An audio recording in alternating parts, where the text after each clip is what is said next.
आज हम आपको भारत के एक बेहद ही खूबसूरत राज्य की सैर पर ले जाने वाले हैं, जो अपनी प्राकृतिक सुंदरता, धार्मिक स्थलों, शानदार समुद्री तटों, हरी भरी वादियों, प्राचीन इतिहास, समृद्ध धरोहर और मॉडर्न साइंस एंड टेक्नोलॉजी के लिए प्रसिद्ध है। एक ऐसा राज्य जो देश का सबसे ज्यादा कॉफी का उत्पादन करने वाला राज्य है। इस राज्य का इतिहास हजारों साल पुराना है। महान विजयनगर साम्राज्य की शुरुआत भी इसी राज्य से हुई थी। रानी लक्ष्मीबाई से 30 साल पहले एक और रानी थी जिन्होंने अंग्रेजों के खिलाफ तलवार उठाई थी, और वो रानी इसी राज्य के कितूर से ताल्लुक रखती थी। यहाँ पर एक 3000 मिलियन साल पहले के पत्थर मौजूद हैं। इतना ही नहीं, चाणक्य द्वारा लिखे गए अर्थशास्त्र की ओरिजिनल कॉपी भी इसी राज्य के एक म्यूजियम में रखी हुई है। सबसे पहला प्राइवेट रेडियो स्टेशन की बात हो या फिर आज के समय में भारत के सबसे बड़े IT हब की, ये राज्य हर क्षेत्र में सबसे आगे रहता है। दोस्तों, आज हम बात कर रहे हैं भारत के दक्षिणी छोर पर प्रकृति की गोद में बसे एक बेहद ही खूबसूरत राज्य कर्नाटक के बारे में। तो देर किस बात की, अपना सीट बेल्ट बांध लीजिए अच्छे से और निकलते हैं कर्नाटक की एक शानदार सफर पर। सबसे पहले बता दें कि कर्नाटक की राजधानी शहर है बैंगलोर। बैंगलोर कर्नाटक की राजधानी होने के साथ साथ भारत का सबसे बड़ा IT हब भी है और इसे सिलिकॉन वैली ऑफ इंडिया भी कहा जाता है। फोर्ब्स की एक रिपोर्ट के अनुसार साल 2050 तक बैंगलोर दुनिया के टॉप 100 शहरों में शामिल हो जाएगा। सॉफ्टवेयर और टेक्नोलॉजी के मामले में आज बैंगलोर दुनिया के टॉप शहरों को टक्कर दे रहा है। देश की 2 सबसे बड़ी IT कंपनी विप्रो और इन्फोसिस के हेडक्वार्टर्स भी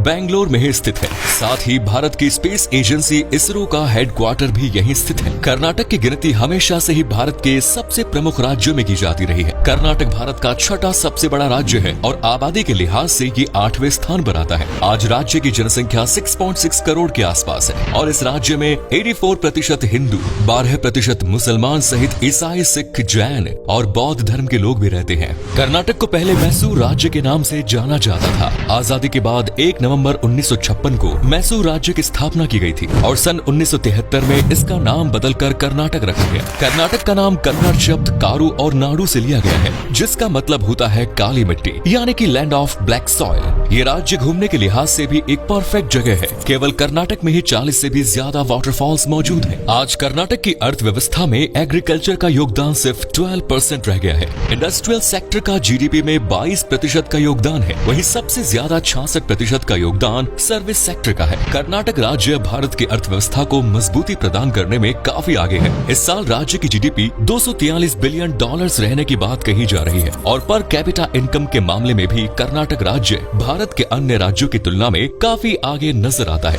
इस राज्य के लोगों की सालाना प्रति व्यक्ति आय $3100 के आसपास है, जो भारत की औसतन पर कैपिटा इनकम से काफी ज्यादा है। पढ़ाई लिखाई के मामले में भी कर्नाटक तेजी से आगे बढ़ रहा है। फिलहाल कर्नाटक का लिटरेसी रेट 75% के आसपास है। कर्नाटक भारत का सबसे बड़ा कॉफी उत्पादन करने वाला राज्य है। भारत का 59% कॉफी का उत्पादन सिर्फ कर्नाटक में ही किया जाता है। इसके अलावा चावल, रागी, ज्वार और मेज का उत्पादन भी कर्नाटक में बड़े पैमाने पर किया जाता है। साथ ही फल, सब्जी और मीट का उत्पादन भी कर्नाटक में किया जाता है। इनके अलावा सीमेंट, ऑटोमोबाइल, बायोटेक और टेक्सटाइल इंडस्ट्री में भी कर्नाटक देश के टॉप राज्यों की सूची में शुमार है। आपको बता दें कि हमारे देश के पहले प्राइवेट रेडियो स्टेशन की शुरुआत भी कर्नाटक में हुई थी। साल 2001 में रेडियो सिटी 91.1 FM पहला प्राइवेट रेडियो स्टेशन बना, जो आज तक चालू है। आप सभी ने फिल्म KGF तो देखी ही होगी, जिसके 2 सीरीज अभी तक आ चुके हैं। इस फिल्म में जो कोलार गोल्ड फील्ड्स की कहानी दिखाई गई है, वो सोने की खदान भी कर्नाटक में स्थित है। इतिहास में कर्नाटक राज्य पर नंद, मौर्य, कदम्ब,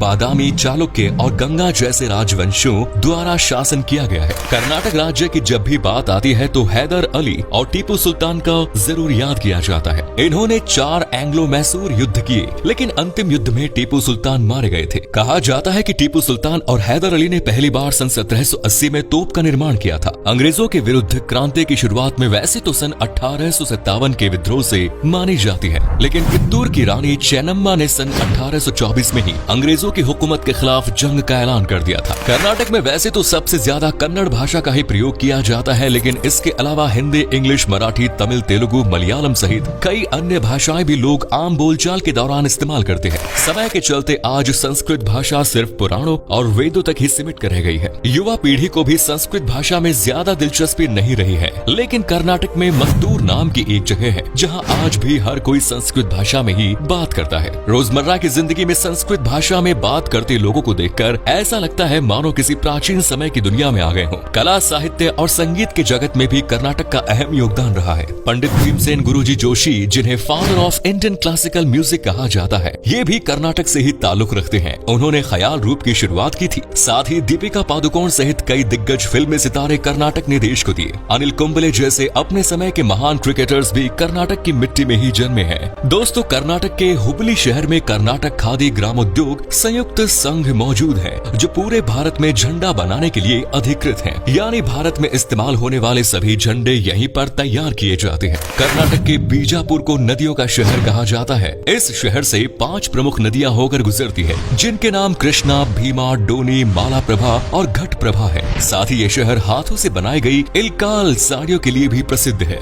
कर्नाटक राज्य अपने त्योहारों, कला, संस्कृति और खाने के लिए भी प्रसिद्ध है। यहाँ की हवा में एक अलग ही ताजगी महसूस होती है। गणेश चतुर्थी, उगादी, दिवाली, हम्पी उत्सव, गौरी हब्बा और कन्नड़ राज्योत्सव राज्य के सबसे प्रमुख त्योहार है। लोक नृत्यों की बात करें, यक्षगान नृत्य, डोलू कुनीथा नृत्य और नागमंडला नृत्य कर्नाटक की शान माने जाते हैं। वहीं अगर खान पान की बात करें तो नीर डोसा को कर्नाटक की पारंपरिक डिश माना जाता है। इसके अलावा कोरी गासी, केन रवा फ्राई, उडुपी सांभर, मैसूर बोंडा, गोजू का स्वाद आप कर्नाटक जाकर एक बार जरूर लें। अब हम आपको कर्नाटक के प्रमुख शहरों और उन जगहों के बारे में बताते हैं जहां आप घूमने जा सकते हैं। बैंगलोर कर्नाटक की राजधानी होने के साथ साथ सबसे बड़ा शहर भी है। यहाँ पर आप कई ऐतिहासिक इमारत और मंदिर देखने के लिए जा सकते हैं। बैंगलोर पैलेस पूरे बैंगलोर शहर की शान माना जाता है। नाइट लाइफ के मामले में भी बैंगलोर का कोई मुकाबला नहीं है। आज पूरे भारत में सबसे ज्यादा पब बैंगलोर शहर में ही बने हुए हैं। बैंगलोर शहर अपनी शॉपिंग डेस्टिनेशंस के लिए भी काफी फेमस है। अगर वाइल्ड लाइफ और नेचर से प्यार है तो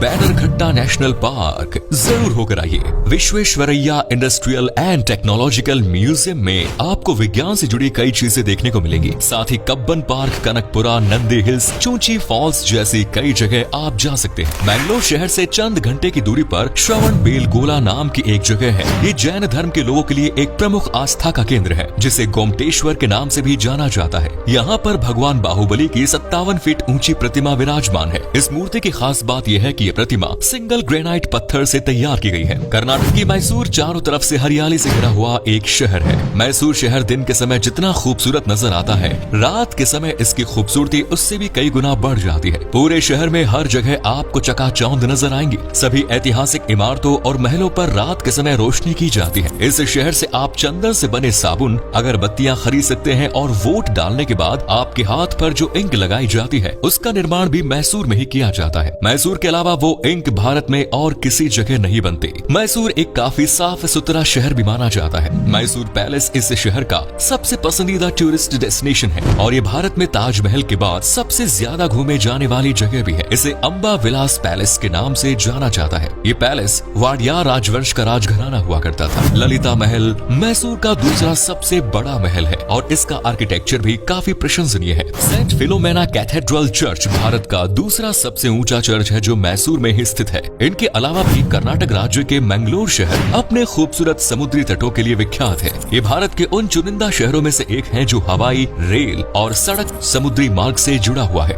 इसके अलावा कर्नाटक के हम्पी, पट्टाडकल और वेस्टर्न घाट जैसी जगह यूनेस्को की वर्ल्ड हेरिटेज साइट की सूची में भी शामिल है। विश्व ऐतिहासिक धरोहर की सूची में जगह बनाने वाला हम्पी शहर आप जरूर जाएं। ये जगह महान विजयनगर किंगडम का हिस्सा हुआ करती थी और इस शहर का इतिहास रामायण काल जितना पुराना माना जाता है। वहीं कुर्ग कर्नाटक का एक प्रसिद्ध हिल स्टेशन है। यहाँ की प्राकृतिक सुंदरता के कारण इसे स्कॉटलैंड ऑफ इंडिया भी कहा जाता है। दोस्तों, इसके अलावा चिक्कामगलुरु भी आप एक्सप्लोर कर सकते हैं। ये जगह अपने कॉफी उत्पादन के लिए फेमस है। पर्यटकों के बीच अभी तक ये जगह ज्यादा लोकप्रिय नहीं है, इसीलिए यहाँ पर आपको काफी शांति का अनुभव होगा। बेदार भी एक ऐतिहासिक नगरी है और ये जगह अपने एयरफोर्स ट्रेनिंग और इंडियन एयरफोर्स स्टेशन के कारण सुर्खियों में बनी रहती है। जॉग फॉल्स कर्नाटक की सबसे खूबसूरत जगहों में से एक है, जो भारत का दूसरा सबसे ऊंचाई से गिरने वाला वाटरफॉल है। 253 फीट की ऊंचाई से पानी को गिरते देखना अपने आप में एक अलग ही अनुभव है। मुरुदेश्वरा में भगवान शिव की 123 फीट ऊंची प्रतिमा देखने के लिए भी